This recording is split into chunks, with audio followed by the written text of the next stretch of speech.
Ce sermon intitulé « Je sais que mon Rédempteur est vivant » a été prêché par frère William Marion Branham le dimanche de Pâques 6 avril 1958 au lever du soleil au Branham Tabernacle à Jeffersonville, Indiana, USA.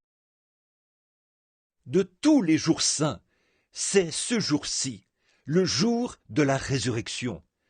Nous nous réunissons, le cœur réjoui, parce qu'il vit. Et il a dit, parce que je vis, vous vivez aussi. Quelle belle espérance sur laquelle nous reposer ce matin. Maintenant, juste avant d'aborder le message de ce matin, courbons la tête, un petit moment encore pour prier. Dieu bien-aimé, nous sommes reconnaissants ce matin d'être le peuple qui est appelé de ton nom. Nous sommes très heureux que nous n'ayons plus à seulement imaginer une grande résurrection à venir. En effet, c'est maintenant une réalité pour nous, comme nous lisons cela dans ta parole, et nous voyons que tu l'as promis, et ressentons dans nos âmes que Jésus vit. Oh, nous pensons ce matin aux nombreux chagrins que nous avons eus dans la vie, aux nombreuses tristesses que nous avons connues, et aux expériences qui nous ont déchirés et jetés à la merci des vents de la terre. Nous avons enterré nos bien-aimés, et nous avons pleuré sur leur tombe, et nos âmes se consument, pour ainsi dire, au-dedans de nous. Mais alors, nous pensons à aujourd'hui. Oh, ce que signifie le fait que Jésus soit ressuscité des morts. Il a dépouillé l'ennemi de tout pouvoir lorsqu'il est ressuscité, triomphant. Il a retiré toutes les ombres. Maintenant, nous marchons dans la précieuse lumière de sa résurrection. Oh, nous pouvons imaginer ce qui s'est passé il y a 1900 ans ou plus ce matin, quand deux petites femmes, en route vers le sépulcre, se demandaient qui ôterait la pierre pour elles. Mais Dieu l'avait déjà ôtée, et celui qui avait été retenu était ressuscité des morts, et il s'est entretenu avec elles.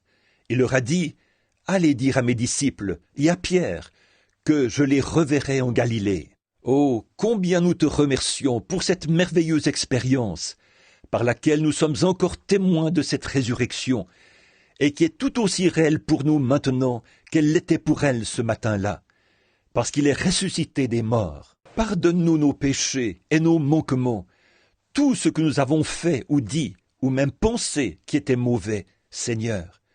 Nous te prions de nous pardonner ces choses. Scelle-nous profondément. Approche-toi de nous ce matin. Oh, très souvent, tu te tiens dans les ombres quand nos détresses sont profondes. Lorsque Marie s'est retournée au sépulcre ce matin-là, elle pleurait, et elle a entendu une voix derrière elle qui disait « Pourquoi pleures-tu » Il se tenait juste derrière elle, observant ce qui se passait. Et lorsqu'il a prononcé son nom, son cœur a dû bondir de joie, parce que son Seigneur était ressuscité des morts.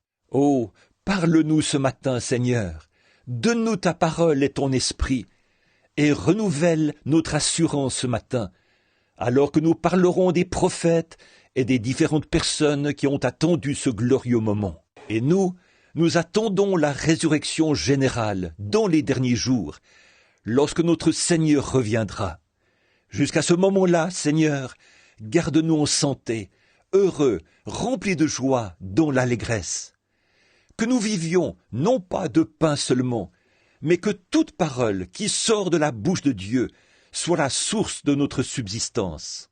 Accorde-nous cela, Père, car nous le demandons au nom de celui qui est ressuscité des morts et qui nous a donné l'assurance de notre résurrection. Amen. Alors que j'étais en chemin, il y a quelques instants, et que les oiseaux chantaient, je pensais, quelle belle journée de printemps. Après, Pâques tombe vraiment un moment approprié. Après le long hiver ténébreux et froid, avec ses tempêtes de neige et tout, voici que paraît le soleil. Et la venue du soleil apporte une nouvelle vie, une nouvelle espérance, de nouvelles saisons, de nouvelles récoltes, de nouvelles fleurs. Tout revient à la vie. Même un homme qui n'a pas de Bible à lire peut quand même reconnaître que Dieu existe. Il lui suffit d'observer la nature, de voir comment elle suit son cours. L'automne, c'est la crucifixion. Le printemps, c'est la résurrection. On peut voir Dieu dans chaque chose. Et je pensais, en écoutant chanter mes petits oiseaux dans la cour ce matin, mes petits rouge-gorge que j'aime beaucoup. Je les appelle mes petites radios. Alors je sors pour allumer ma radio le matin et je l'écoute. Et vous connaissez certainement la petite légende du rouge-gorge. Selon la légende, c'était un petit oiseau brun, jusqu'au vendredi saint. Quelqu'un se mourait, seul, personne pour l'aider, il était seul. Il avait été cloué à une croix, et un petit oiseau brun essayait de le libérer de cette croix, en plongeant sans arrêt pour arracher les clous et les épines qu'il avait à la tête. Sa petite poitrine est devenue toute rouge de sang, et depuis ce jour-là, sa poitrine est rouge. Et j'ai pensé, ô Dieu, voilà le genre de bouclier que je voudrais avoir. Et observez le petit rouge-gorge quand il se donne des petits coups de bec. Juste en dessous de cette petite couche de plumes rouges, c'est noir. Le reste de son plumage est noir. Mais le bouclier rouge le protège. Ça, c'est ce que je veux. Peu importe combien nous essayons d'être bons, nous sommes toujours des pécheurs. Mais ce petit bouclier rouge, c'est tout ce qu'il lui faut pour le rendre différent des autres oiseaux. Tout ce qu'il nous faut pour nous rendre différents du monde, c'est simplement ce petit bouclier rouge de sa grâce. Nous venons en ce matin de Pâques, comme chaque matin de Pâques, où nous nous faisons une joie de nous rassembler très tôt au lever du soleil. Et depuis de nombreuses années, j'ai le privilège de venir ici, au tabernacle, de baptiser les gens et de leur prêcher la résurrection du Seigneur Jésus. Et hier soir, quand j'étudiais pendant l'orage, je me suis dit, quelle parole serait appropriée demain matin pour ce service de la résurrection? Il m'est alors venu à l'esprit ce sujet, ce que vient de lire notre frère dans Job, au chapitre 19, du verset 23 au verset 27. « Je sais que mon Rédempteur est vivant, a dit Job. Et j'ai choisi cela comme sujet. Et comme nous venons ici, pourquoi y venons-nous? C'est dans le seul but d'y trouver de nouvelles espérances. Nous sommes ici, sur cette terre, et nous savons que nous vivons dans les ténèbres. Inutile de nous imaginer des choses ou de nous raconter des histoires. Nous le savons bien, que nous vivons dans les ombres de la mort. Chaque sirène d'ambulance que nous entendons, chaque cimetière auprès duquel nous passons, chaque hôpital que nous voyons, chaque cheveu gris, tout cela grave dans notre mémoire, jeunes comme vieux, la pensée que nous sommes un peuple condamné. Et nous sommes venus en ce matin puiser ici des espérances, de nouvelles espérances, quant à la raison et au but de notre présence ici. Et je crois que ceci est un merveilleux moment pour réfléchir aux espérances que Dieu nous a données. Maintenant, nous voulons premièrement que ceci soit très clair dans notre esprit. Absolument rien ne peut nous détruire tant que le dessein de celui qui nous a créés n'a pas été accompli. Absolument rien. Nous avons été créés dans un but. Cette Église a été bâtie ici dans un but. Cette fondation n'a pas été creusée, ni la pierre angulaire posée, ni les blocs de béton disposés dans cet édifice, ni le toit construit et l'intérieur aménagé, simplement pour voir si cela pouvait se faire. Elle a été bâtie ici par un but, ou dans un but. Votre maison, dans laquelle vous habitez, ne s'est pas retrouvée là par hasard, ou parce que quelqu'un avait du temps à perdre. Votre maison a été construite dans un but, pour servir à un but. Si vous avez conduit votre automobile pour vous rendre ici ce matin, cette automobile-là n'a pas été fabriquée juste pour voir s'il était possible de la fabriquer. Les matériaux n'ont pas été gaspillés par l'homme. On les a utilisés dans un but et pour servir un but. Les vêtements que vous portez n'ont pas été confectionnés juste pour voir si quelqu'un pouvait confectionner quelque chose.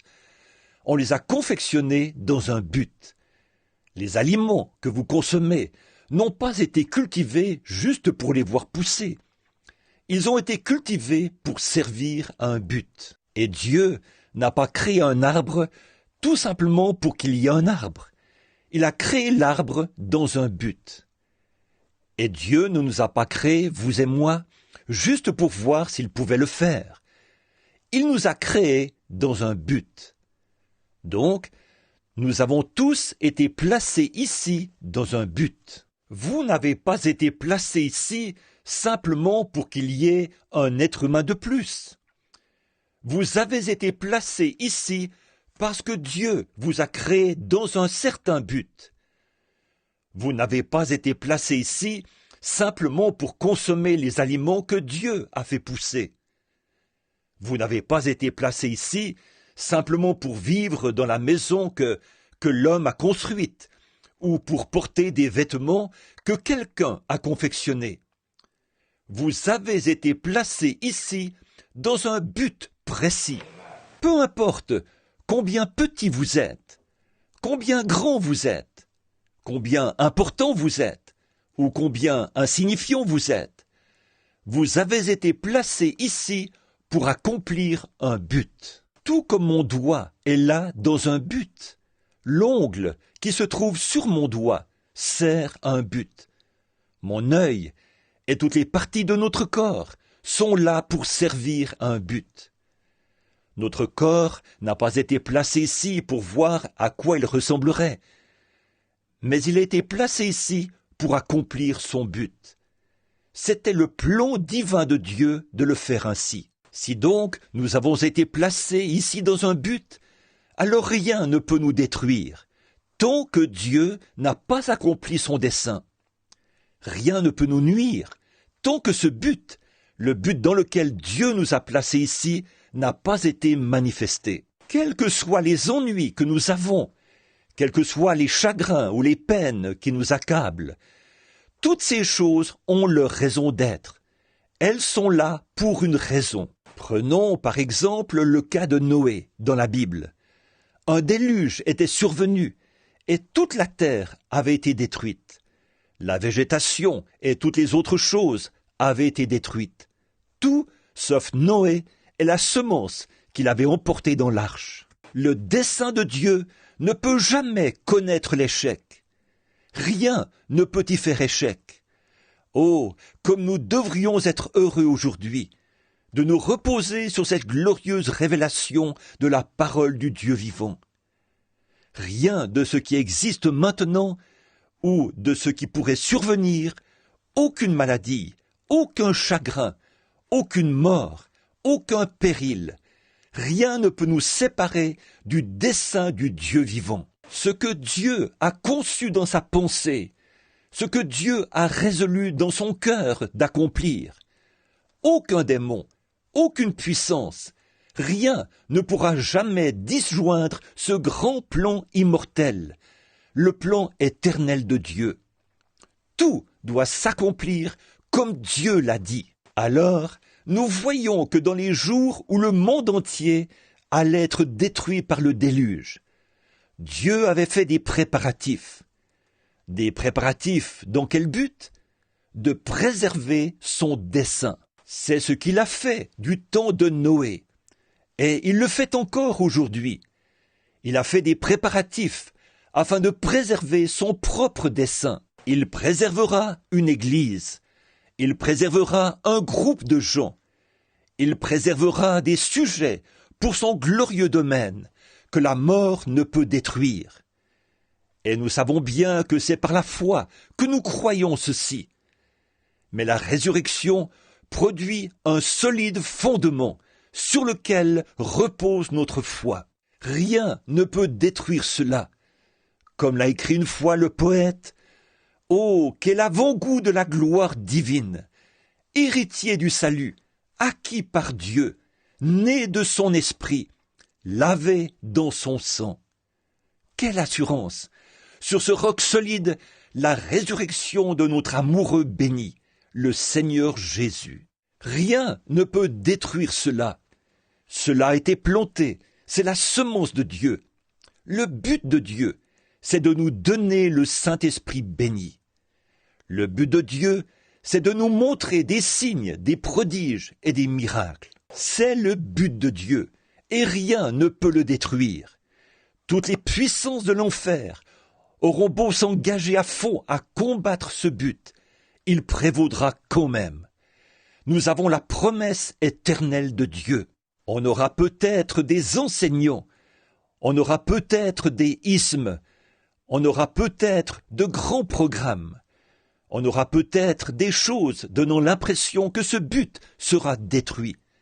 Mais il ne pourra jamais être détruit.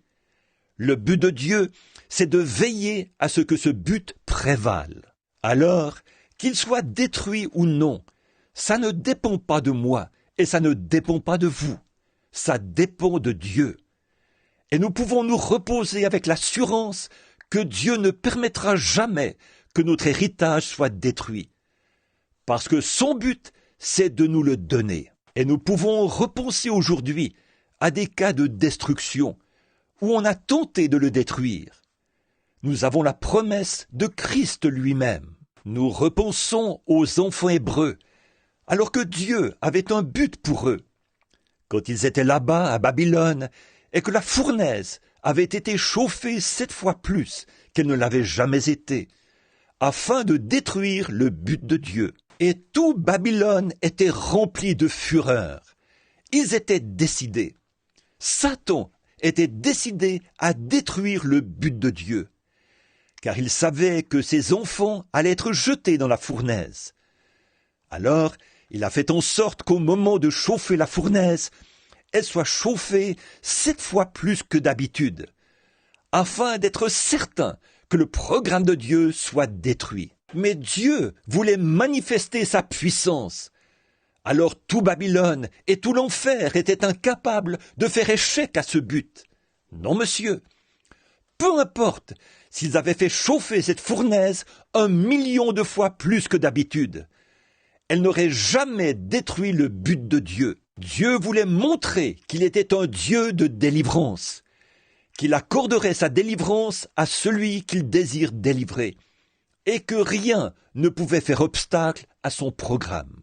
Alors, quand on a chauffé la fournaise, Shadrach, Meshach et Abednego ne savaient pas du tout qu'ils sortiraient de cette fournaise.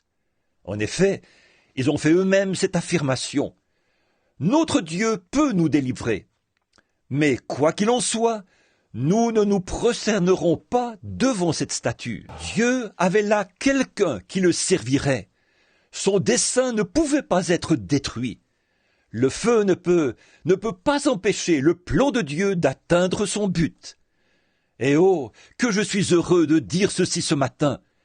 Toutes les bombes à hydrogène du monde ne pourront jamais faire échec à la résurrection de son Église. Malgré toutes les explications convaincantes, toutes les mathématiques et tout ce que ce monde intelligent s'est proposé de faire, dans le but voilé de détruire la foi des enfants de Dieu, il n'y arrivera jamais. La foi subsistera pour toujours. Dieu avait pour but de démontrer qu'il avait autorité sur les bêtes des champs. Une fois, on avait mis des lions dans une caverne. On les avait privés de nourriture.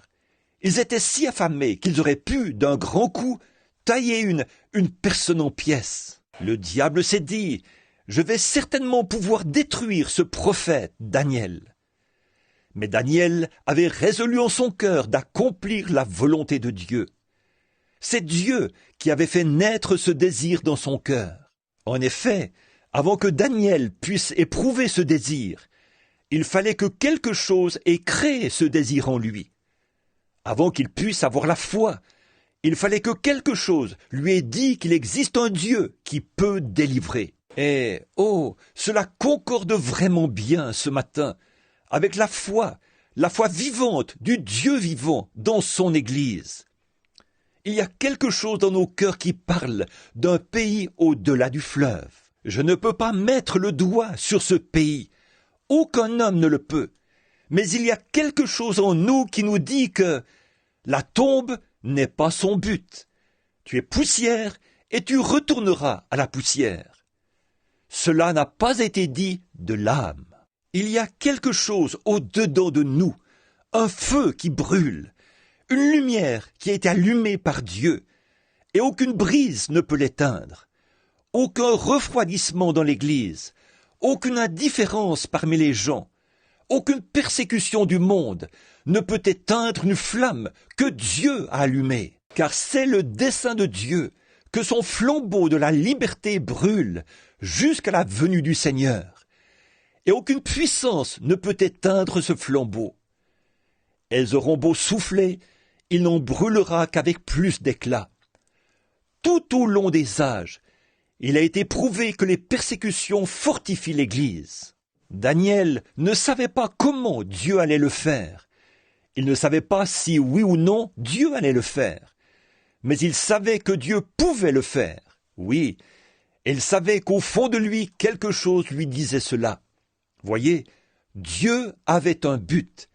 Il faisait tout concourir à ce but. Et aujourd'hui, peu importe que nous ayons parfois l'air d'être indifférents, que tout aille de travers, et que l'Église se trouve dans telle situation ou telle autre situation, tout ça, c'est dans le dessein divin de Dieu, afin de nous modeler et de nous façonner à sa manière à lui. Qui sait façonner la matière mieux que le Créateur? Et les lions n'ont pas pu dévorer le prophète, parce que Dieu avait envoyé un ange. Il avait dépêché un ange qui se tenait auprès de ce prophète pour le protéger, parce que Dieu avait un but. Il voulait faire voir à ce roi prétentieux sa main puissante et son dessein. À mon avis, c'est ce qui se passe aujourd'hui. Dieu est en train de préparer un peuple afin de manifester sa main puissante pour accomplir son puissant dessein. Oh, combien je suis heureux ce matin qu'il vive dans mon cœur, qu'il ne soit pas un Dieu mort. Il est un Dieu vivant. Et tout au fond de moi, hier matin, j'étais assis dans un fauteuil de coiffeur pour me faire couper les cheveux. Un jeune homme me coupait les cheveux, là, dans la boutique de frère Egan. J'étais assis là, la tête baissée. Et oh, j'étais si fatigué. Mes réunions ont été très longues, et je compte me retirer demain matin pour me reposer un peu, avant le début des prochaines réunions. Alors, j'étais si fatigué qu'il m'a semblé que mon cœur allait cesser de battre. Et tout à coup, j'avais l'impression d'être dans l'espace, pendant que j'étais assis là, et que j'entendais tout le monde parler. Je me suis demandé, ai-je fait une crise cardiaque, et que maintenant je suis en train de quitter ce fauteuil de coiffeur pour l'au-delà? Je me suis dit, je me demande bien si c'est ce qui est en train de se produire. J'ai palpé mes mains, elles étaient engourdies, et j'avais l'impression que mon cœur avait cessé de battre. Je me suis dit, oh, mais l'évangile doit être prêché. Alors aucune puissance ne peut m'emporter, tant que le dessein de Dieu n'aura pas été accompli. Rien ne peut me nuire, absolument rien, tant que le dessein de Dieu n'aura pas été accompli. Et quand son dessein aura été accompli, je veux partir selon ce dessein. Quand lui, il aura terminé, alors moi aussi j'aurai terminé. Quand il en aura terminé avec moi, alors j'en aurai terminé avec la vie. Quand il en aura terminé avec vous, alors vous aurez terminé, vous aussi. Donc, qu'est-ce que ça peut bien faire? Dieu tient toutes ces choses dans sa main. Que nous soyons jeunes ou vieux, nous ne savons pas à quel moment le dessein de Dieu sera accompli, achevé. Parfois, Dieu prend les petits bébés pour montrer qu'il peut guider leur petite âme. Tout ce qu'il fait, c'est dans un but. Il a dit que pas même un passereau ne peut tomber du ciel sans qu'il le sache. Toute chose concourt à son dessein, exactement à l'heure et au moment prévu.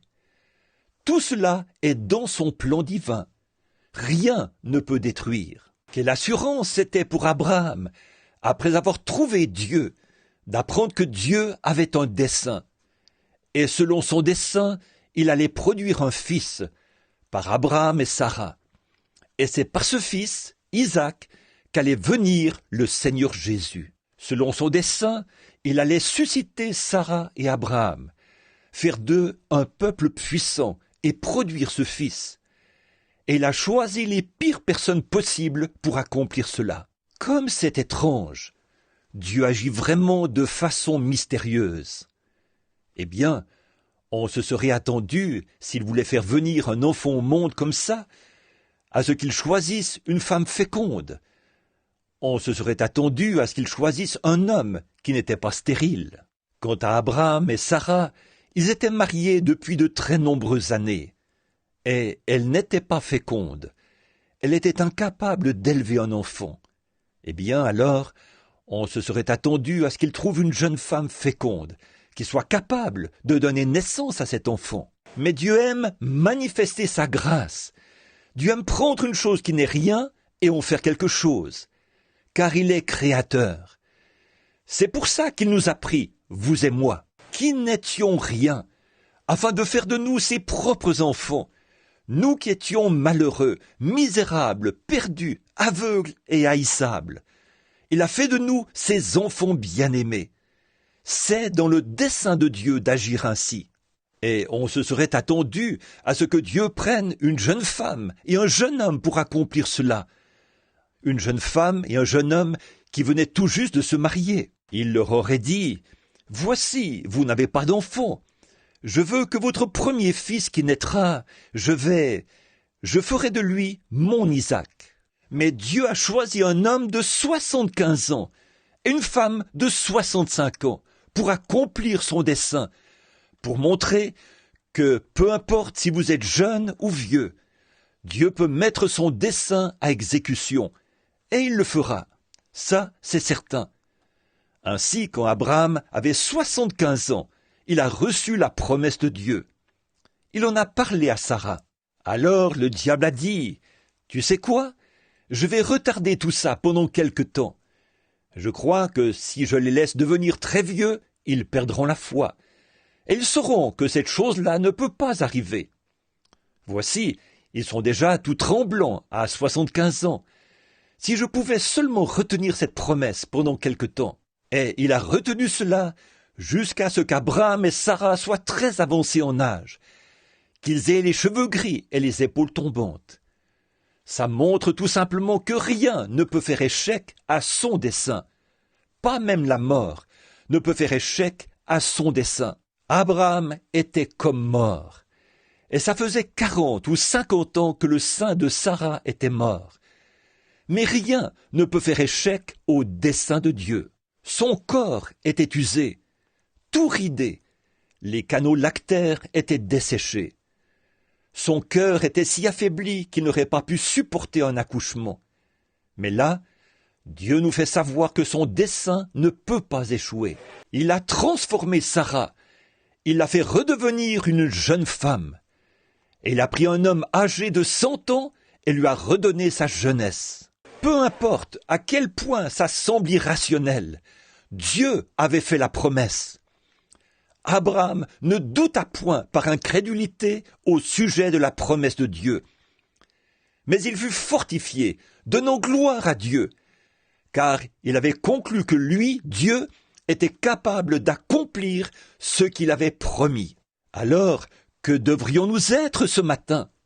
Nous sommes les enfants de sa promesse. Nous qui sommes morts en Christ, nous sommes la postérité d'Abraham. Nous sommes cohéritiers de la promesse avec lui. Alors, peu importe à quel point la maladie nous attaque, peu importe de quelle mort nous mourrons, peu importe le degré de pauvreté qui nous assaille, le dessein de Dieu ne peut pas échouer. Il nous relèvera. Parce que je vis, vous vivrez aussi. Voilà notre espérance. Bon, je sais qu'aujourd'hui, c'est mon anniversaire et que je me fais vieux. Je me regarde dans le miroir et je constate que ce jeune garçon qui avait construit ce tabernacle n'est plus si jeune que ça. Il se transforme en homme âgé, aux épaules tombantes, à la barbe grisonnante, en train de perdre ses cheveux. Mais rien ne peut faire échec au dessein de Dieu. Rien. Aussi, je me repose avec assurance sur la promesse. Parce que je vis, vous vivrez aussi. Je dis comme Job autrefois, je sais que mon Rédempteur est vivant, et au dernier jour, il se tiendra sur la terre. C'est un but que Dieu a. Il faut que j'accomplisse ce but. Ma vie entière doit être amenée à son but et à son programme. Il en est ainsi pour chacun de nous. Dieu a un but pour lequel le vieil Abraham a pu persévérer, comme voyant celui qui est invisible, parce que c'était le dessein de Dieu. Il savait que Dieu lui avait fait cette promesse. Alors, peu importe combien tout semblait contraire, Dieu avait fait cette promesse-là à Abraham. Donc Dieu a accompli sa promesse. Il l'a accompli pour Abraham. Il l'a accompli pour tous ses enfants.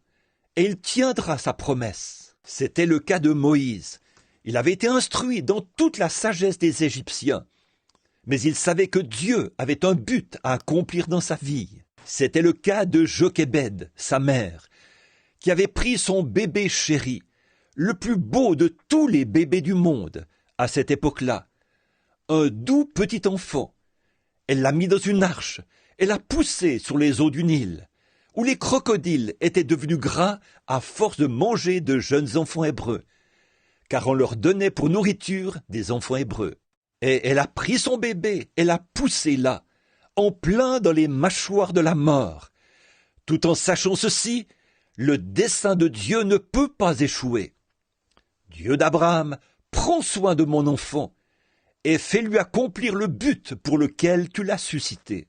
Il n'y avait pas assez d'eau dans le Nil pour le noyer. Il n'y avait pas assez de crocodiles dans le monde pour le dévorer. Il était l'élu de Dieu.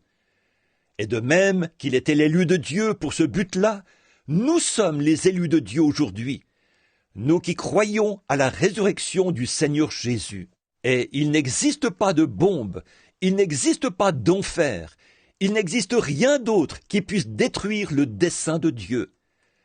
Nous aurons part à la résurrection, il le faut, c'est une promesse que nous avons reçue de Dieu, le dessein de Dieu. Et Moïse, un homme d'âge mûr de 40 ans, qui avait été instruit dans des écoles. Mais parfois, Dieu utilise des voies détournées pour accomplir ses desseins, ce qu'il a promis. Voyez comment il a pris Moïse, là, derrière le désert, et lui a fait entendre les cris et percevoir les tourments, alors qu'il titubait dans le désert, tout seul, exposé aux hurlements des vents, aux scorpions et aux cobras, et tout seul, là dans le désert, si bien qu'il était sur le point de périr. Il n'y a rien qui puisse faire échouer le dessein de Dieu. Dieu avait suscité Moïse, et Moïse devait faire ce que Dieu lui avait ordonné de faire, car le dessein de Dieu ne peut pas échouer. C'était le cas de Job, notre personnage ce matin, quand il était au plus fort de la détresse et qu'il avait perdu toutes ses richesses. Ses enfants étaient décédés, son corps était couvert d'ulcères, et Job était dans la détresse, la plus accablante de sa vie. Il était assis sur un tas de cendres, il grattait ses ulcères avec un tesson. Et sa femme s'est tenue à la porte et lui a dit « Pourquoi ne pas maudire Dieu et mourir ?» Les membres de son église lui avaient tourné le dos pendant 7 jours, et ils l'accusaient. Eux qui auraient dû le réconforter, mais ils l'accusaient d'avoir péché en secret, et l'accusaient d'être un rétrograde. C'est dans cette heure cruciale, c'est dans ce moment crucial, c'est à ce moment-là que Dieu a amené Job sur les sables sacrés. Là où il amène chaque croyant pour lui faire vivre une expérience derrière le désert, comme il l'a fait avec Moïse, dans le petit lieu secret où il vous a amené, dans le petit hangar à charbon où j'ai reçu cela. Dieu a un lieu, un dessein et un temps. Et quand il a plongé Job dans cette situation, il l'a amené sur les sables sacrés, car il était sur le point de lui révéler quelque chose, une chose qui ne le quitterait jamais. Oh, ces sables sacrés! Il se doit d'amener chaque véritable enfant à ce point-là. Il vous amène à ces endroits où aucun démon ne peut s'aventurer. Aucun enseignant ne peut démontrer le contraire par ses explications.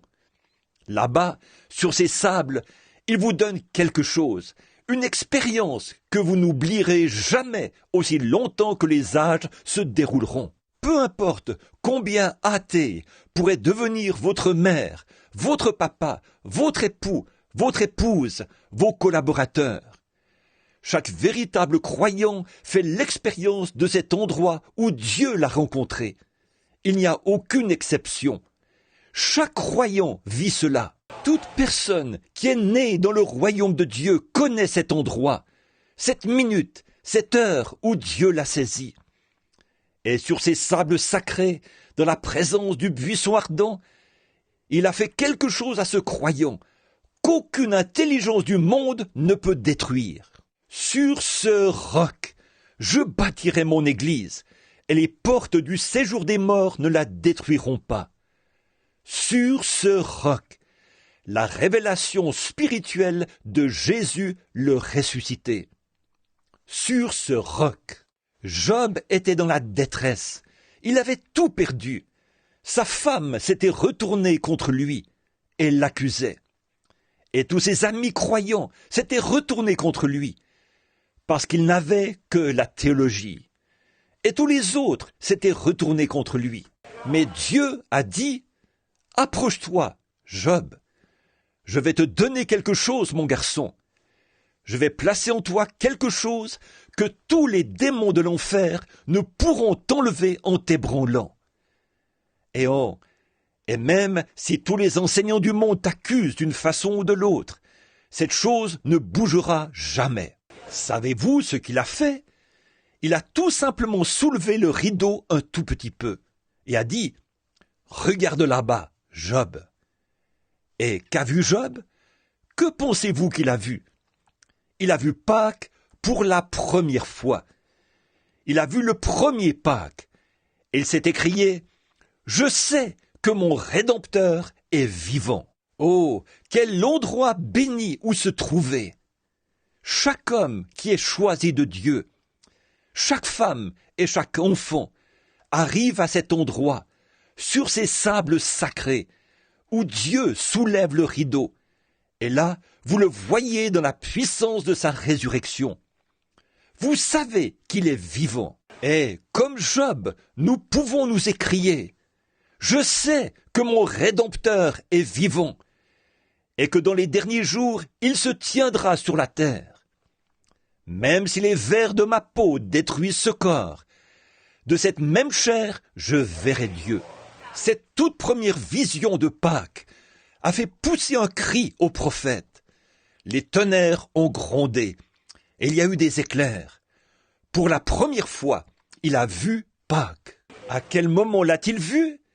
Ce n'est pas quand il portait des tenues très soignées, pas quand ses cheveux étaient peignés, peut-être avec grand soin, pas quand il jouissait d'une excellente santé, mais c'est quand il était dans la détresse, quand il était en proie à la détresse, presque à l'heure de sa mort.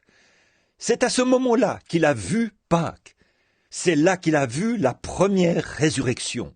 Oh, c'est pareil pour vous et moi. C'est quand nous nous sommes prosternés devant l'autel, quelque part, que nous étions prêts à mourir, et que nous avons dit « Seigneur Dieu, fais quelque chose pour moi ». C'est à ce moment-là que Dieu a soulevé le rideau et que nous avons vu Pâques. Nous avons vu Pâques, pas vraiment d'un point de vue théologique. Nous n'avons pas vu Pâques comme une occasion de porter de nouveaux vêtements. Nous n'avons pas vu Pâques en termes de petits lapins et d'œufs colorés. Nous avons vu Pâques de la puissance de la résurrection du Seigneur Jésus-Christ. Le vrai Pâques, c'était cela. Et quand il s'est écrié, Dieu lui a répondu avec du feu. David, quand il avait été rejeté et qu'il était en exil, David, après qu'il avait péché et commis cet horrible crime, David, quand il était désemparé et que son fils, la joie de son cœur, avait été pris. David, ce prophète et ce roi, s'est écrié en voyant qu'il se faisait vieux et qu'il devait retourner à la poussière de la terre. Là, David a dit, « Et même ma chair reposera avec espérance, car il ne permettra pas que son sein voie la corruption, et il n'abandonnera pas son âme dans le séjour des morts. » David, quand il traversait son moment le plus pénible, David, quand il était désemparé et dans la détresse, et qu'il était presque à l'heure de la mort, c'est là que Dieu a soulevé le rideau et qu'il a dit, « Regarde là-bas, David. » David a dit, « Ma chair reposera avec espérance, car il ne permettra pas que son sein voie la corruption, et il n'abandonnera pas son âme dans le séjour des morts. Ainsi ma chair reposera avec espérance. » Oh, mes amis, c'est à cette heure-là, c'est à ce moment-là, c'est à ces heures cruciales de crucifixion que nous voyons la résurrection. C'est à ce moment-là que Dieu aime manifester sa grâce. C'est à ce moment-là que Dieu aime rassurer ses enfants. L'heure la plus sombre que ce monde ait jamais connue, c'était le vendredi saint. Toutes les espérances, à ce moment-là, tout ce qui avait été écrit, les gens avaient pour seule espérance ce qui avait été mis par écrit. Ils avaient pour seule espérance les déclarations d'un certain philosophe. Et là, sur le calvaire, se mourait le prince de la vie. C'était l'heure la plus sombre que le monde ait jamais connue. Mais Pâques a produit l'heure la plus radieuse que le monde ait jamais connue. Car toutes les superstitions, tous les doutes et toutes les craintes ont été éliminés quand Dieu l'a ressuscité. Pourquoi était-elle sombre? Qu'est-ce qui la rend sombre? Poursuivons ce que je disais tout à l'heure au sujet des oiseaux, au sujet des fleurs. Pourquoi donc le lys de Pâques fleurit-il à Pâques? Pourquoi les oiseaux chantent-ils au printemps? Pourquoi les plantes fleurissent-elles? C'est parce que l'été s'annonce. Qu'est-ce qui fait ça?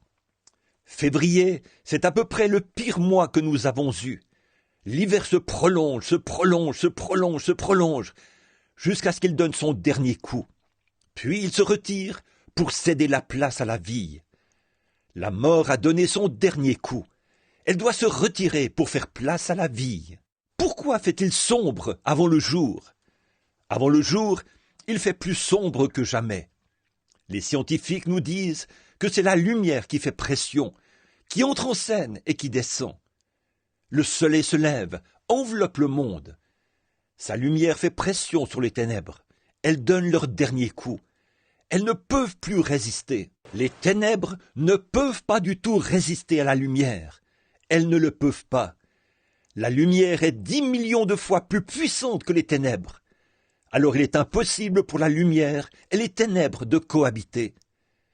Et quand la lumière commence à se lever, les ténèbres se rassemblent et deviennent denses. La lumière les comprime. C'est pareil à laisser tomber de l'encre dans une bassine remplie de décolorants. Elle disparaît tout simplement. La noirceur de l'encre disparaît quand elle tombe dans le décolorant. Cette encre devient, elle aussi, du décolorant. Oh, c'est ainsi qu'est le péché. Quand il tombe dans le sang du Sauveur, il disparaît tout simplement. Il n'existe plus. Ce n'est pas étonnant qu'il ait dit « c'est dans la mer de l'oubli ». La bassine du décolorant de Dieu, où il est pour toujours impossible de retrouver ce péché. Il a été dissous, il n'existe plus. Il en est de même pour le péché. Une fois que vous avez vu la véritable résurrection et le prix qui a été payé pour cette résurrection, les ténèbres se condensent, parce qu'elles doivent bientôt disparaître. Et aussitôt qu'apparaît la lumière, les ténèbres disparaissent. Où vont-elles? Qu'est-il arrivé à cette nuit ténébreuse qui, il y a quelques heures, enveloppait ce tabernacle? Elle ne peut simplement plus exister maintenant. Le soleil brille. Où est-elle allée? En quel lieu s'est-elle élevée ou est-elle descendue? Elle a tout simplement disparu. La raison pour laquelle il faisait noir, c'est parce qu'il n'y avait pas de lumière. Et la raison pour laquelle l'homme vivait sans espérance, c'est parce qu'il n'y avait pas eu de résurrection. Mais Pâques a produit la résurrection. Maintenant, les ténèbres ont disparu. Tout est lumière. Oui, nous marcherons dans cette lumière, là où la miséricorde étincelle, brille autour de nous, le jour et la nuit. Jésus, la lumière du monde. La nuit se poursuit. Transposons ceci maintenant sur le plan national. C'est l'heure la plus sombre que ce monde ait jamais connue. Même la nature tremble. À un moment donné, cette terre tout entière pourrait être réduite en poudre. Qu'arriverait-il de par cette réaction de l'hydrogène ou de l'oxygène, de certaines de ces bombes puissantes, la réaction atomique? Chaque arbre, chaque herbe, tout, chaque branche, chaque butte, chaque personne, tout serait mis en pièces et redeviendrait des acides. Voyez-vous ce que c'est? Le monde entier tremble, les bombes sont prêtes, tout semble fixé dans le temps. Et si les ténèbres ont un temps qui leur a été fixé, à combien plus forte raison la lumière a-t-elle un temps qui lui a été fixé? Qu'est-ce qui fait que ce soit si ténébreux en ce moment? Qu'est-ce qui cause de telles choses? Les églises n'ont plus de communion entre elles. Nous nous disputons. Oh, quoi donc? Je suis méthodiste, je suis presbytérien, je suis pentecôtiste, je suis de l'Église de Dieu, je suis des assemblées. Oh, mes enfants, ne voyez-vous pas? Si c'était là notre seul point d'appui, nous serions les gens les plus malheureux du monde. Je suis si heureux que dans un petit lieu sacré, un petit lieu, ici, sur l'avenue Oyo, un soir, dans un hangar à charbon, Dieu ait soulevé le rideau. C'est là que pour moi, méthodiste, baptiste, presbytérien, pentecôtiste, tout cela a cessé d'exister, car j'ai vu Pâques. J'ai vu Jésus, mon Sauveur. J'ai vu qu'il est la résurrection et la vie. Celui qui croit en moi, vivra, quand même il serait mort. Quiconque vit et croit en moi ne mourra jamais. Je vois qu'il est le seul roi et seul souverain, la seule chose qui puisse m'aider, le seul donateur de la vie éternelle, le seul qui puisse guérir ma maladie, qui puisse ôter mes maladies, qui puisse me ressusciter dans les derniers jours. Il m'a simplement laissé regarder de l'autre côté du rideau, et je l'ai vu, lui, la résurrection. Alors, je me suis joint à Job. Je sais que mon Rédempteur est vivant. Et après que méthodistes, baptistes, presbytériens, pentecôtistes auront cessé d'exister, mon Rédempteur, lui, continuera toujours à vivre. Peut-être direz-vous, eh bien, telle chose, c'est comme ceci, et telle chose, c'est comme cela. Si vous ne faites pas ceci, si vous ne faites pas cela. Je sais qu'il en est autrement, parce que j'ai regardé de l'autre côté du rideau du temps. J'ai été sur les sables sacrés, de même que chaque croyant ici présent. Aucun démon ne peut toucher ce sable-là. Aucun docteur en théologie ne peut me dissuader par ses explications. Quand j'étais malade, il m'a guéri. Quand j'étais perdu, il m'a sauvé. Il vit au siècle des siècles. Vous me demandez comment je sais qu'il vit? Il vit dans mon cœur. Il n'est pas mort, il est ressuscité des morts. Et ces grandes ténèbres qui sont suspendues au-dessus de la terre maintenant, elles sont là uniquement pour indiquer que la lumière a amorcé sa descente et fait pression en descendant. La mort est si proche que cela pourrait se produire dans une heure. Le monde pourrait connaître sa fin dans une heure. Qu'est-ce qui fait que la mort soit si proche? C'est la vie qui approche, la résurrection, Pâques pour tous les enfants de Dieu. Elle est tout près, elle fait pression. Les anges descendent, le grand Saint-Esprit entre en scène. Les ténèbres donnent leur dernier coup, car bientôt la lumière paraîtra. Christ, la joie et l'espérance des âges, viendra. Ce sera une véritable résurrection pour tous les croyants. En effet, nous aurons part à sa résurrection, tout comme nous avons eu part à sa souffrance. Celui qui souffre avec moi régnera avec moi. Oh, alors dois-je être transporté à ma demeure céleste sur un lit de rose, alors que d'autres ont combattu pour remporter le prix et naviguer à travers des mers de sang? Non, je dois combattre si je veux régner. Augmente mon courage, Seigneur. C'est ma prière. Oh, je ne dois pas me conduire comme un lâche. Je ne dois pas marcher tous les jours tête baissée, comme si la situation était au plus mal. Quand je regarde le monde, et toutes ces ténèbres, et toute l'agitation, je dois lever la tête, marcher avec la tête parmi les aigles, en sachant ceci, je le connais dans la puissance de sa résurrection. Parce qu'il vit, nous vivons aussi. Parce qu'il est ressuscité des morts, je ressusciterai aussi. Vous ressusciterez aussi. Voilà la signification de Pâques pour le croyant. Il y a quelque temps là-bas, c'était pendant la Première Guerre mondiale. On avait lancé de terribles gaz, comme le gaz moutarde et le chlore gazeux. Et c'étaient des gaz dangereux. Ils empoisonnaient tout.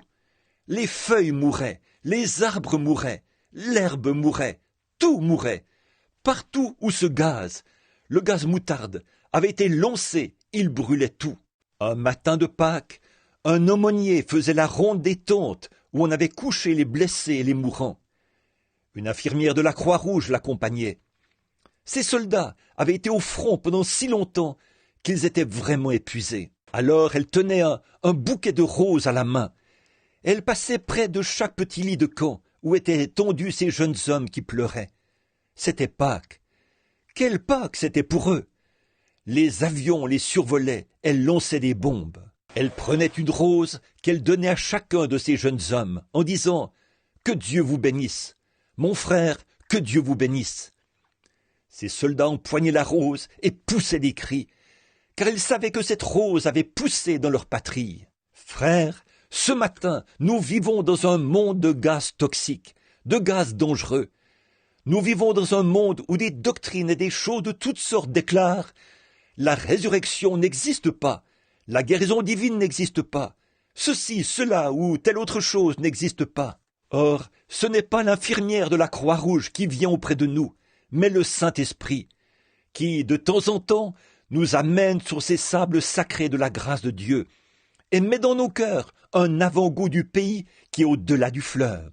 Il a dit, ami prédicateur, il a dit, je me suis tenu là, et j'ai pleuré jusqu'à ce que, j'ai tant pleuré que j'ai dit, un des soldats se rendait à moto à la ligne du front, c'était de l'autre côté de l'Alsace-Lorraine, et il m'a dit qu'il y allait pour faire un genre de mission de reconnaissance. Et il m'a dit, je lui ai demandé, sergent, puis-je y aller avec vous? Il a répondu, bien sûr, aumônier, montez. Il a dit, vous voulez prendre votre propre? J'ai dit, ce n'est pas la peine. J'aimerais faire le trajet avec vous. Il a dit, d'accord, montez. Il a dit, nous avons roulé jusqu'à ce désert blanchi, où il n'y avait plus la moindre trace d'herbe, rien du tout. Et il a dit, pendant qu'il préparait ces choses, car il devait envoyer un rapport à sa base, ou faire quelque chose, il a dit, j'ai flâné autour de cet endroit. J'ai pensé, oh, quelle Pâques! En ce lieu où les bombes ont rasé tous les bâtiments, où les arbres ont été déchiquetés par les balles de mitraillettes, pas un seul brin d'herbe n'a subsisté. Il a dit, ô Dieu, voici à quoi ressemblera ce monde un de ces 4 matins, quand le péché aura pris toute son ampleur. Voici ce à quoi il ressemblera. Et il a dit, une certaine pierre a attiré mon regard et captivé mon attention.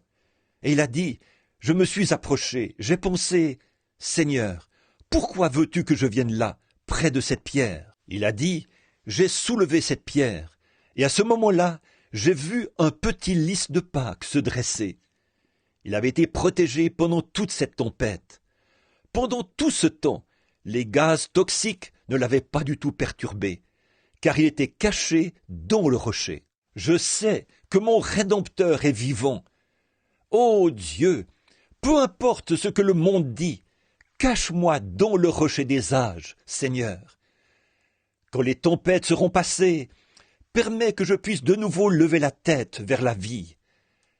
Parce qu'il vit, nous vivons aussi. Que peut dire le croyant qui a été sur ces sables et qui a été témoin de ces choses? Je sais que mon Rédempteur est vivant. L'Église, le monde, là. On va à l'église ce matin. Beaucoup y vont pour exhiber leur manteau neuf. D'autres pour exhiber leur chapeau neuf. On ne reverra plus ces gens jusqu'à Pâques prochain. Ils y vont pour faire étalage du monde et de la vanité. Beaucoup de gens vont à l'église comme couverture pour leurs péchés, pour faire partie d'une certaine grande organisation et dire « Je suis un tel, je suis membre de ceci ». Ça, c'est tout ce qu'ils savent. Ça, c'est tout ce qu'ils ont cru. Mais, oh, nous, ce matin, par la grâce de Dieu, nous nous sommes tenus à cet endroit où Moïse s'est tenu. Nous nous sommes tenus à cet endroit où Job s'est tenu. Nous nous sommes tenus à cet endroit où David s'est tenu. Et nous crions de toutes nos forces. Je sais que mon Rédempteur est vivant et que dans les derniers jours, il se tiendra sur cette terre. Même si les vers de ma peau détruisent ce corps, de ma chair, je verrai Dieu. Je le verrai moi-même. Mes yeux le verront, et non ceux d'un autre. Nous n'avons rien apporté dans le monde. Tout n'y est que vanité et orgueil. Il est évident que nous n'en pouvons rien emporter. L'Éternel a donné, et l'Éternel a ôté. Que le nom de l'Éternel soit béni. Il savait une chose, mon Rédempteur est vivant. Non pas, il vivra, il est vivant. Ça veut dire qu'il vit continuellement et pour toujours. Il est vivant. Et parce que Jésus a dit, parce que je vis, vous vivez aussi. Courbons la tête un instant pour la prière finale. Oh, aujourd'hui, mon pauvre ami décrépit, si vous n'êtes jamais arrivé à cet endroit-là, oh, vous dites, frère Branham, je suis venu bien des fois ici au tabernacle. C'est merveilleux, j'apprécie cela. Oh, je suis allé à d'autres églises. J'ai écouté prêcher de très bons ministres. C'est merveilleux. Je lis ma Bible. Ça aussi, c'est très bien. Mais êtes-vous déjà arrivé à cet endroit où il a soulevé le rideau, ce lieu sacré, où une expérience a touché votre cœur? Et là, vous avez su que Pâques n'est pas un conte de fées. Là, vous avez su que Pâques n'a rien à voir avec un Père Noël, une petite histoire fictive. Là où vous savez vous-même qu'il est vivant, et que, parce qu'il vit, vous vivez aussi. Si vous n'avez jamais vécu cette expérience, alors ce matin, c'est le meilleur moment du monde pour laisser Dieu soulever le rideau. Jésus est vivant. Il agit librement sur la terre ce matin. Il est votre sauveur aujourd'hui. Il sera peut-être votre juge demain. Mais n'avez-vous jamais eu cette expérience? Sinon, voulez-vous lever la main pour dire « Ô Dieu, sois miséricordieux envers moi. À partir de maintenant, je croirai. » Celle qui a levé la main là, au fond. Que Dieu vous bénisse, monsieur, vous qui êtes là-bas. Quelqu'un d'autre, levez la main. Maintenant, tous ceux qui sont ici et qui n'ont jamais vécu cette expérience, voulez-vous lever la main pour dire « Ô Dieu, ce matin, à ta propre manière divine, je ne t'impose pas la façon dont tu vas me faire vivre cette expérience, et je ne te l'indique pas non plus, Seigneur, mais à ta propre manière divine, Seigneur, veux-tu m'amener à cet endroit où quelque chose se produira dans mon cœur? J'ai eu des hauts et des bas, j'ai été en dedans et en dehors. On dirait que je n'arrive pas à me stabiliser. Mais fais que ce jour de Pâques soit un vrai Pâques pour moi. Seigneur, amène-moi à cet endroit-là, derrière le désert. Et là-bas, façonne maintenant mon cœur. Donne-moi de me tenir sur ces sables sacrés, où aucun démon, ni rien d'autre, ni personne ne pourra me dissuader. Je saurai que c'est réel. Laisse-moi regarder de l'autre côté du rideau du temps, pour envisager l'avenir. C'est pour cela que je suis venu ici ce matin, Seigneur, pour trouver cela. J'ai écouté le prédicateur essayer de l'expliquer. Je veux que tu me le révèles. Voulez-vous lever la main? Que Dieu vous bénisse, madame. Que Dieu vous bénisse. Et vous, le jeune homme qui est là-bas au fond, que Dieu soit avec vous. À ma gauche ici, dans l'allée de gauche. À ma gauche, est-ce que quelqu'un voudrait dire « Ô Dieu, sois miséricordieux envers moi en ce moment ». Que Dieu vous bénisse. Vous qui êtes ici, dans l'autre allée. Oui, levez la main, dites « Ô Dieu, sois miséricordieux envers moi ». Que Dieu vous bénisse, jeune dame. J'ai le mal du pays. Je suis fatigué, et c'est Jésus que je veux voir.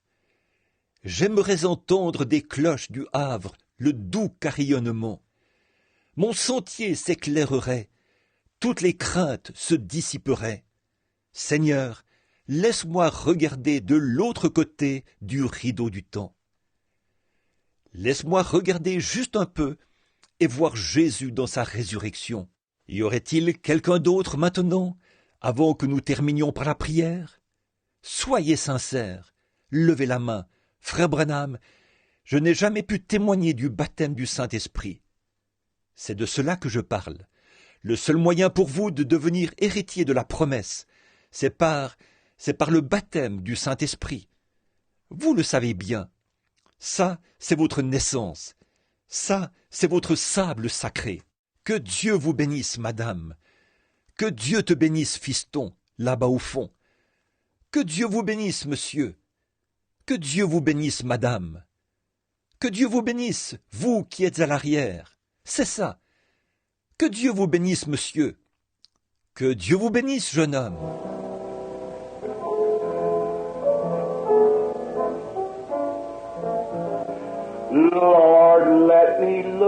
Seigneur, laisse-moi regarder de l'autre côté du rideau du temps.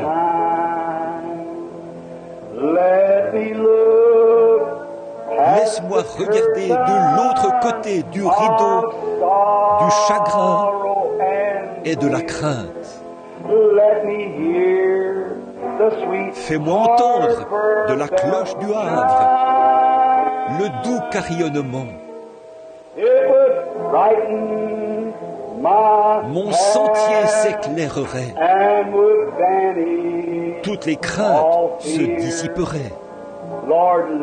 Seigneur, laisse-moi regarder de l'autre côté du rideau du temps. Si vous vous trouvez dans cette situation, vous ne savez vraiment plus où vous en êtes. 10 ou 15 mains se sont levées. Je pense qu'il y en a plus. En ce matin de Pâques, pourquoi ne pas lever la main pour dire « Seigneur, me voici ». Quand on ouvrira le baptistère à 11 heures, moi aussi j'entrerai dans ces eaux. Je vais y être enseveli par le baptême, afin de me relever en nouveauté de vie, pour marcher avec toi, Seigneur. Je désire regarder de l'autre côté du rideau du temps. Je désire vivre une expérience maintenant même, en ce matin de Pâques, pour pouvoir dire à tout instant de ma vie, oui, j'étais assis dans un petit tabernacle fait de blocs par un beau matin de Pâques. Dieu a soulevé le rideau, j'ai regardé de l'autre côté. J'ai vu que mon Église ne comptait pas vraiment. J'ai vu qu'il n'y avait plus rien sur la terre qui comptait vraiment pour moi. Là, j'ai vendu tout ce que j'avais. J'ai acheté la perle de grand prix. J'ai accepté Jésus comme mon sauveur. Je lève maintenant la main, Seigneur Dieu. Sois miséricordieux envers moi. Ô Dieu, je désire regarder de l'autre côté du rideau du temps. Y aurait-il quelqu'un d'autre maintenant, avant de terminer? Dieu bien-aimé, ce moment est un moment solennel. Nous savourons ces bénédictions. Nous avons savouré la parole.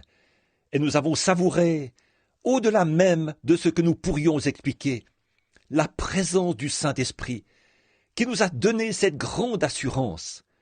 Savoir que nous sommes passés de la mort à la vie. Il y a des personnes ici présentes, Seigneur, beaucoup de personnes qui ont levé la main. Ce moment est un moment solennel. Il se pourrait qu'ils aient été formés dans une école de théologie. Il se pourrait qu'ils aient brûlé des cierges. Il se pourrait qu'ils aient récité des prières, chapelet à la main. Il se pourrait qu'ils se soient joints à une dénomination, se soient fait immerger d'une certaine façon, se soient fait verser de l'eau sur la tête, ou se soient fait asperger d'eau. Il se pourrait qu'ils aient récité le credo des apôtres et observé des rituels routiniers, mais ils n'ont jamais atteint ce sable sacré, n'ont jamais atteint cet endroit, comme l'ont fait Job, Moïse, Abraham, comme l'ont fait tous tes enfants. Ils n'en sont jamais arrivés là, comme ces disciples qui étaient allés au sépulcre ce matin-là et avaient vu qu'il n'y était plus. Seigneur, permets qu'en ce moment même, le grand Saint-Esprit descende dans le cœur de ceux qui ont levé la main et qu'il accomplisse cette grande œuvre que nous te demandons. Exauce-nous, Seigneur. Ils sont à toi. Ils sont les fruits du message. Je te prie de les bénir d'une façon merveilleuse. Donne-leur le baptême du Saint-Esprit aujourd'hui. Nous ne savons pas. Il se pourrait que nous ne voyions jamais un autre jour de Pâques. C'est sûrement le cas pour certaines personnes qui sont ici. Ils ne verront plus un jour de Pâques comme ceci, Pâques qui sert de commémoration.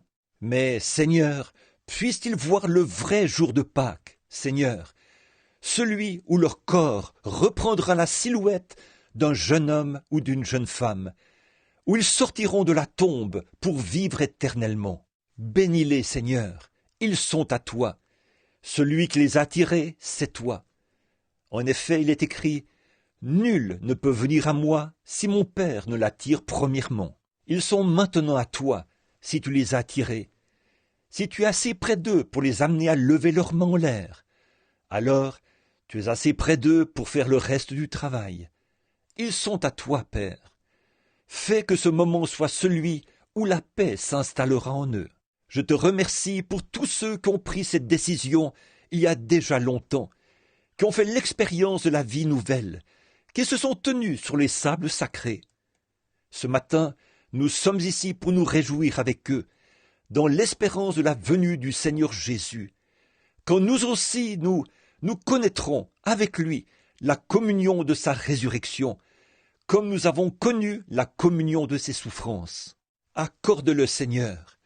Puisse son esprit nous conduire et nous guider, comme nous poursuivons notre voyage. Maintenant, donne-nous un merveilleux service à 9h30, Seigneur. Guéris instantanément ceux qui sont malades et ceux qui sont affligés. Ceux qui n'ont encore jamais été immergés, qu'ils descendent dans la tombe ce matin, et qu'ils se relèvent de cette tombe d'eau, Seigneur. C'est là la commission donnée par notre Seigneur. Après sa résurrection, il est apparu et a dit « Allez par tout le monde, prêchez l'Évangile. Celui qui croira et qui sera baptisé sera sauvé. » Permets, Seigneur, qu'il en soit ainsi. Donne-nous une soirée glorieuse ce soir. Oui, Père, donne-nous une glorieuse journée. Puissions-nous longtemps savourer la présence de Dieu, car nous le demandons au nom de Jésus. Amen.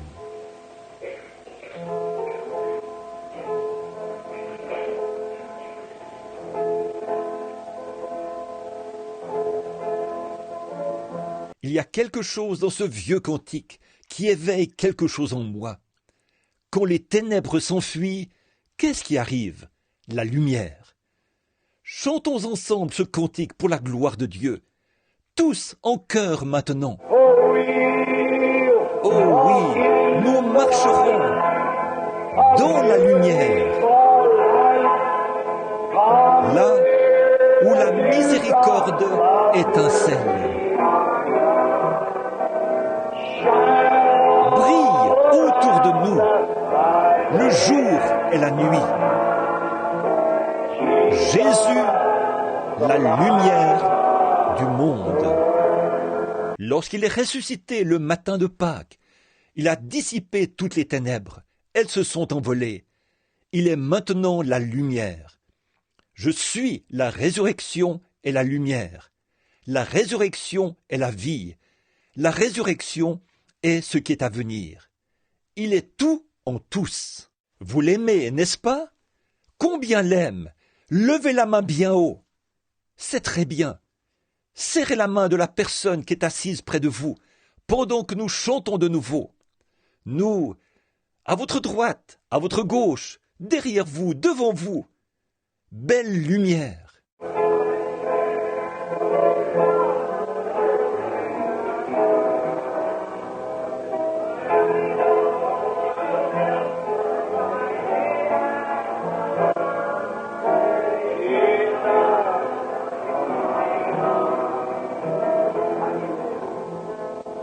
Le prochain service commence à 9h30.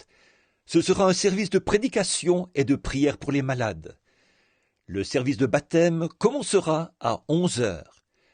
Tous ceux d'entre vous qui veulent être baptisés par immersion, le baptistère a été rempli d'eau. Je vais apporter mes vêtements. Nous serons de retour sous peu. Puis, ce soir, il y aura un autre service. On aura une ligne de guérison, un message et la ligne de guérison. Et nous verrons, ce soir, c'est aussi le soir où nous avons la communion au tabernacle. Nous verrons, notre programme est très chargé. Alors, il faut faire vite maintenant. Allez prendre votre petit déjeuner là où vous avez prévu de le faire, et revenez dans la joie. Levons-nous maintenant, chantons « Il vit, Jésus-Christ vit aujourd'hui ». Très bien, Frère Neville approche, s'il te plaît. Il vit. Jésus-Christ vit aujourd'hui. Il marche avec moi, parle avec moi, tout au long du chemin étroit de la vie. Il vit pour donner le salut. Vous me demandez comment je sais qu'il vit?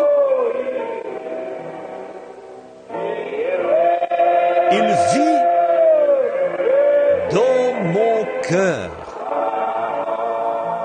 Maintenant, que tout le monde dise un grand Alléluia. Il vit.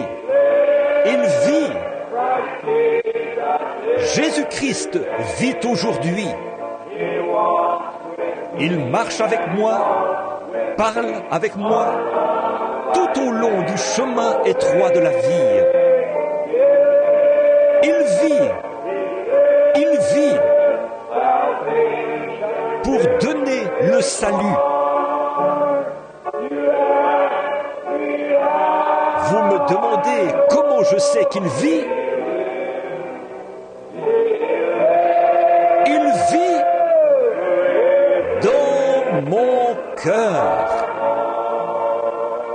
Chantons-le encore. Quand nous arriverons là où on dit « Il vit », levons les mains vers lui, comme ceci. Il vit.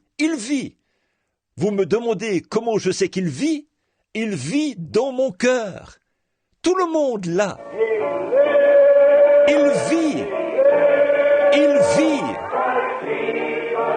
Jésus-Christ vit aujourd'hui. Il marche avec moi, parle avec moi, tout au long du chemin étroit de la vie.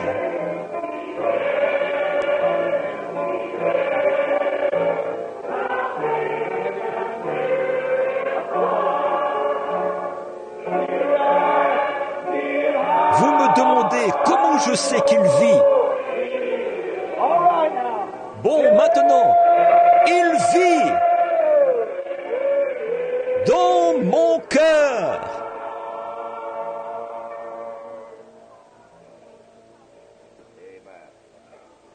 N'est-il pas merveilleux?